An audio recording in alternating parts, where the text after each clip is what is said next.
the women of Marvel, the incredible ladies that make up this universe. So please put your hands together first for grace, precision, the play that never misses, Alpha, Takahashi, Psylocke.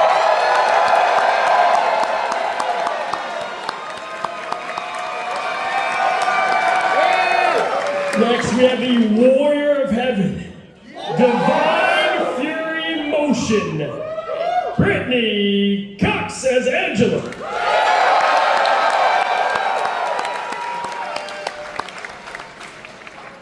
Guardian, Gentle Strength, Colleen O'Shaughnessy as Mantis.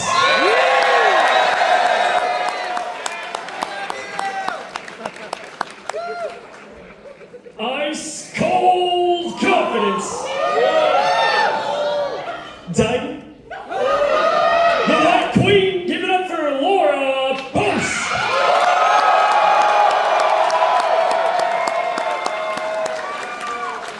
And last but certainly not least, Goddess of the Elements, Queen of the Skies, Mary Juno.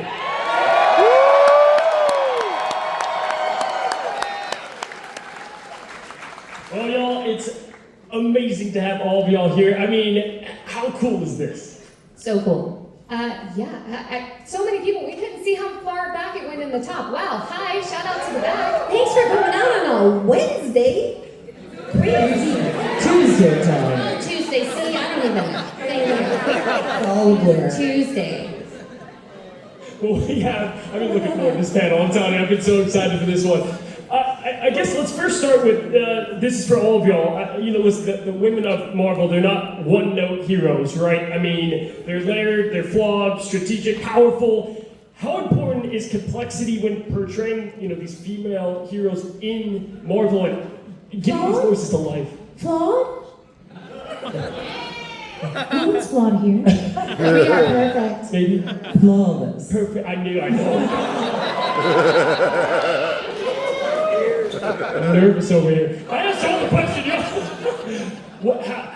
not flawed, perfect, amazing, just specimen. Everywhere. And yes, happy wife, happy life. I've learned this many times. How is this bringing these voices to life, y'all? Oh, I mean, speaking as the flawless one. I really looked for points with playing Emma where she was possibly maybe less than flawless. Parts where she would she's always calm and in control and cool, except when you hurt her baby. And there's a couple other characters that managed to get under her skin, and I really liked to play with that aspect for Emma, at least. That's how I sort of explored her as a character. Yeah, I think complexity always helps in terms of getting the depth of a character. I always look for opportunities, along the script and trying to find those vulnerable moments. What is the line? Somewhere out there is a little girl. I fight for her. And that line just always stuck with me when I first heard that line, because that's how I felt when I first discovered that I had the opportunity to play this extraordinary character, because I have loved Storm since I was a little girl. And I still love you guys. Beautifully answered. I have to ask, some we've seen on the big screen, others obviously beloved in comics. I think that's why Rivals is so amazing, because we get to see these heroes we've grown up with for so long. How do you honor that legacy? And we've asked this on a previous panel, but I think it's such a great question. How do you honor the legacy while also embracing modern, interpretations of these heroes? For me, I'm a huge Marvel fan, nerd. My daughter and I have watched all the movies in the order they came out, in sequential, we mix and match, and so getting to play Mantis, I was so excited. But also, because the portrayal in the movies was so different than the games, and they didn't want me to do her, and so it was the kind of what Josh said about that balance of honoring what she did, but then bringing myself to it. And then I feel like with Mantis, she's so she has, she's a healer and she take a nap. Like she can just calm people down, but she also gets feisty. So trying to walk that line of keeping her even keeled, but then my anger is healthy. So she has her moments too, So yeah, and it is. It feels like pressure. You feel like you have.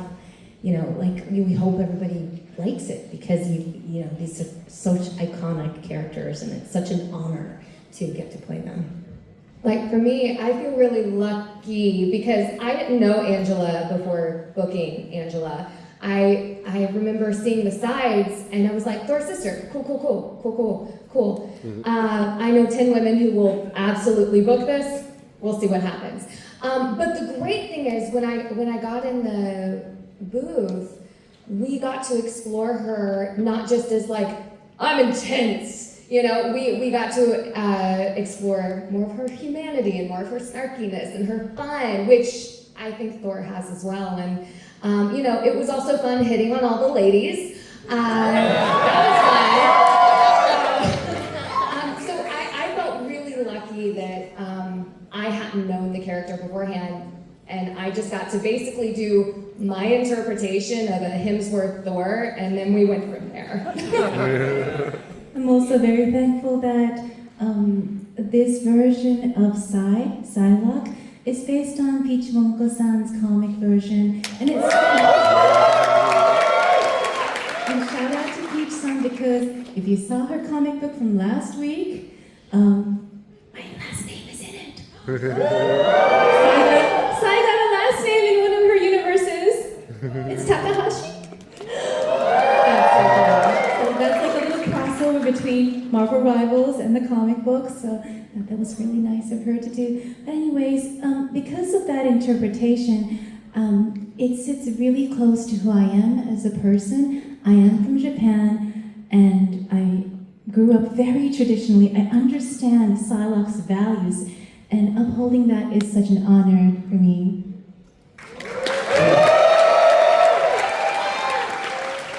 Laura, I would love to hear from you as well because, I don't know, the White Queen, I'm a huge comic fan here, so I was so excited to see, I feel like I've been waiting forever to see more Emma Frost, White Queen out there in the world of Marvel. How is it taking that from the comics and what's been out there to writers? Genuinely, I really leaned on Michael, the director, and the creative team from Rivals because they were kind of doing a little bit of their own thing with her, and I didn't want to get too influenced by other things I had known in the past. I know when I auditioned, I was like, oh, well, Emma's British. So my first take, I did British and then I did not British, and then they were like, yeah, no, not British. I was like, oh, okay, cool. We're doing something different than what I'm used to. And so I feel like it was, I wanted to try and be true to what we were doing in this game, in this version of Emma. And oh man, I was really very much really me? You want me to do, okay, cool. Because she's not like me at all in real life. But yeah. Well received, I can tell you. I mean, for all of you, Sai was there on release, same as Mantis Store, but I guess Brittany and yourself, how was it seeing the fans' reactions? Because I think both Angela and Emma were pretty well liked and well received. Terrifying at first. Dude, same. What happened today? Oh, do I look at the internet? Do I not look at the internet? I don't know. We were literally just talking about this backstage, oh my gosh, this is crazy. It was crazy, and we see the trailer drop, and it's today's the day. Oh my god, can we talk about this? Is it okay? It was crazy, but it was amazing. I mean, that trailer is so cool. When we were recording the Hellfire Gala trailer, I was like, this is so cool. I love this so much. Dude, same. I almost peed my pants because I was like, Daredevil. I know. Oh my god. For those who have seen me at other events, I love Charlie Cox. It's a problem. We share the same last name. I feel like we're cousins. It's gonna be fine. It's gonna be fine. To talk to him and be like, hey, cuz, let's be best friends. I'm not psycho. But no. So that was so exciting to have that trailer out and to have it to know how big it is. Yes. One of the earlier panels, it's you do a game, and you're like, I wonder if it's going to be a big game or not. This one was like, it's a big game. And shout out to the cast members who immediately texted me and was like, dude, we need to get coffee and I need to talk to you about this game. I mean, I think what's so cool is that with Rivals, yes, like we love our iconic heroes, right? But how cool is it having the lesser known Angela and Luna? I mean, I think it's one of the beautiful things about this game and the way they're both received, because I'm telling you, from the moment Angela showed up, it was like, oh my God, like they woken the popularity. You were not the only one without fear! I just love that line. I have a nerd tattoo that's fear is the mind killer, and I was like, this is perfect, such a full circle moment. Well, I think maybe starting down there, if we were to take away the abilities of these lovely heroes, what would still define your hero or character? What word would you have come to mind? Ooh, dignity. Nobility. Yeah. Oh, a queen. Always. Powers or none. I think she still would be an empath. I do. A lover? Like, she just loves really aggressively. She's very protective, so yes. Tranquility and kindness. And on such a lovely note of kindness, can we transition to maybe some voice lines? And Alpha, start with you. Maybe not a kind line, where like a sword is out or something. Oh, the sword is out? Not the out, not yet. You can do it if you want. Sorry. Let's do my out. Wait, I need to stand up. Stand. Give it for all for everybody. It means dance of the butterfly, okay?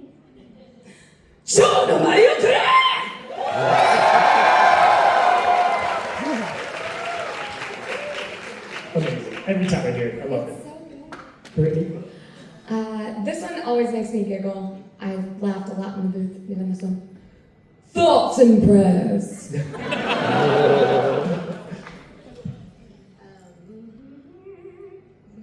We have options. Life energy is a powerful weapon against evil. One of my favorites is Queen, Mother, Perfection.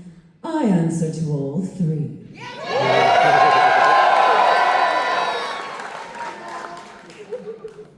Wind, cloud, and storm, hear my command!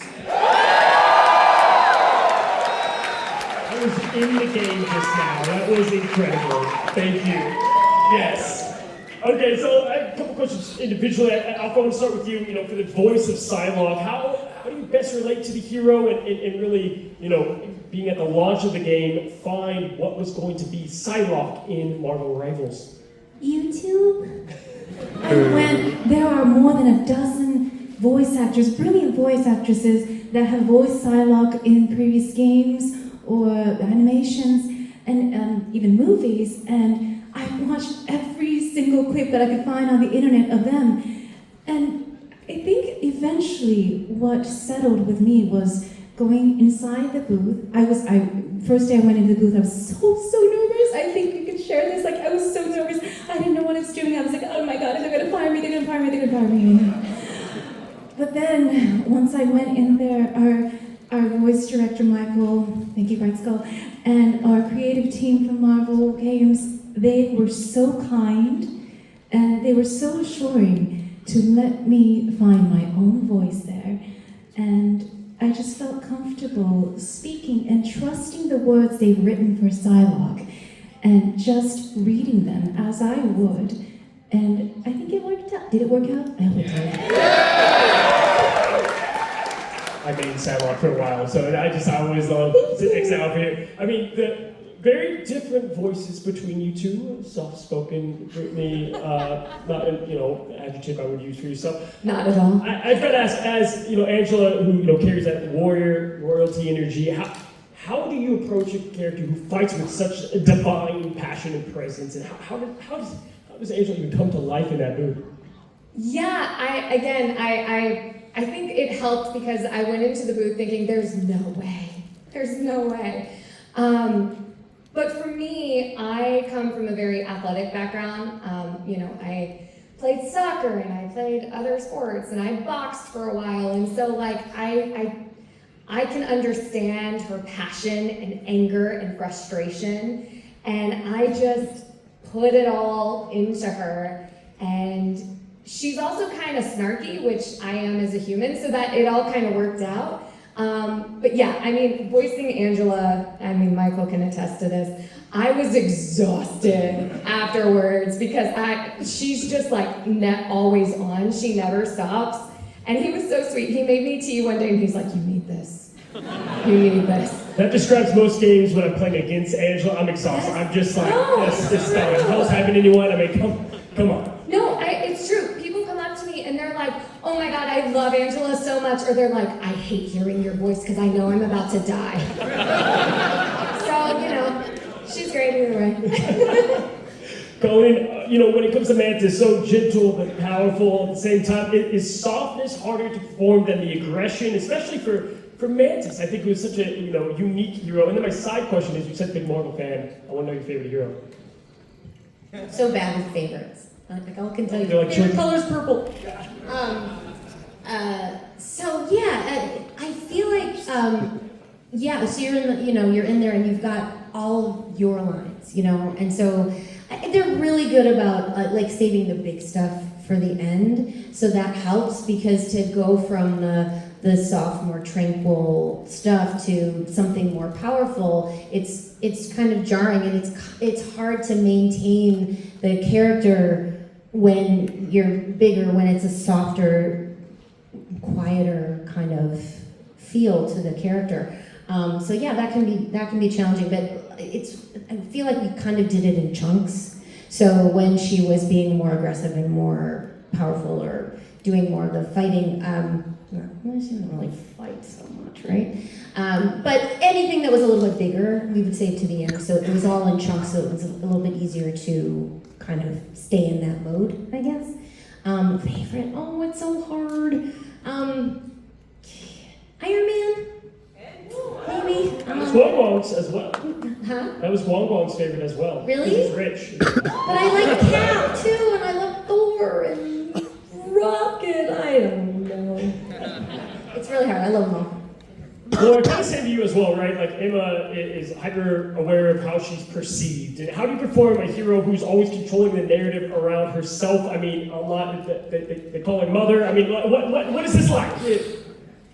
It's very thrilling for me, who is nothing like Emma in real life, to kind of put on that level of confidence to just walk out in the world and be like, yes, I am flawless and magnificent. Thank you, I didn't need you to tell me. There's something about just trying that on and getting to be there for the moment that's just absolutely fantastic. I actually had a whole playlist of music I would put in the car driving to the studio to record to be get me in the vibes. It had Billie Eilish and other stuff on there, but it's just been, she's just so incredible to get to play, and I'm just so I'm just so grateful and lucky that people appreciated it and liked it, and I'm good, I think I did an okay job of translating that then, because all I really want is for the writers and creatives' intent for the character to reach the audience and be that conduit. So I'm glad that it seems to have worked out. I hope that answered your question. Yeah, no, that was great. That was fantastic. Cool. I do love to see the polar opposite of yourself and yeah, I know. Laura, listen, I think Storm is such an incredible hero for a lot of reasons.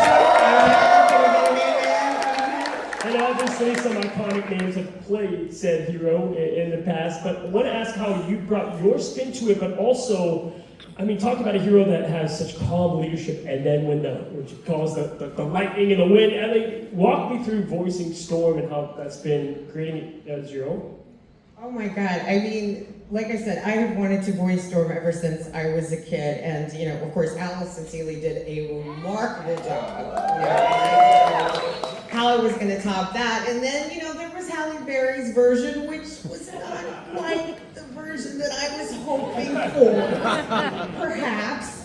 And I do recall, my brother actually reminded me of this, my baby brother. He was just, when I told him that I had booked this in Rivals, he was like, oh, it's about time. He said, I'm so tired of hearing you bitch about it. They ever gave you a chance.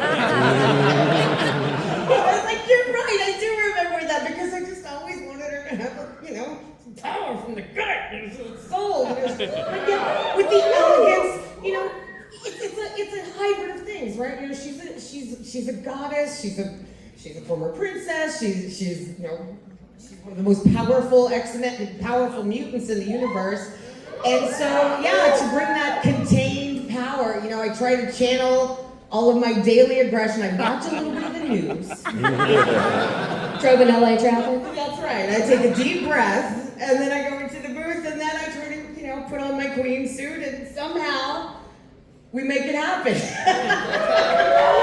am just, eternally grateful. Like I said, I can't say enough. I'm just eternally grateful that I've had the opportunity to do this. So every time I step behind that microphone, legitimately, I try to just channel that essence of the power of the elements. When I was a little girl, I used to also go into the woods and I would talk to the winds. It sounds crazy, and I still cannot believe that I'm now playing a character that commands the winds. And so, yeah, I try to bring just a little bit of myself as much as I can every time I'm performing, because I absolutely am in love with the world.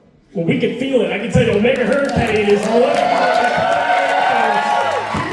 we hear maybe an Omega Hurricane? The old line? Oh, of course! Feel the wrath of the goddess!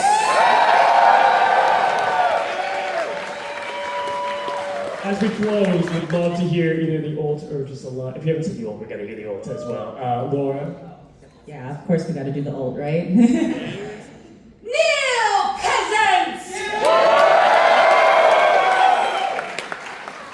We are undefeatable! Oh, I gotta stand up for mine, y'all. Sorry. Oh, you want to do it in me? Okay. Heaven! Fall! I put you on the spot and I had it early, but do you have another Psylocke line? Well, Cozy, you must be a yokai.